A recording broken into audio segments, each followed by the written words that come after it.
New twist in controversy over UDC sale of Oceana property. Public Watchdog Agency launches a probe. Good evening and thanks for joining us for Primetime News. A special welcome to viewers on onespotmedia.com.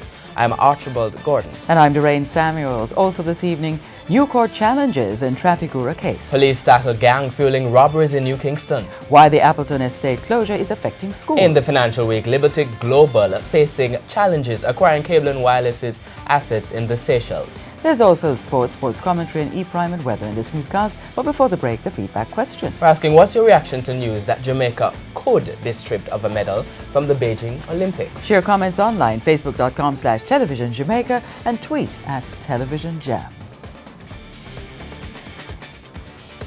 Stay with us, Primetime News returns right after this break.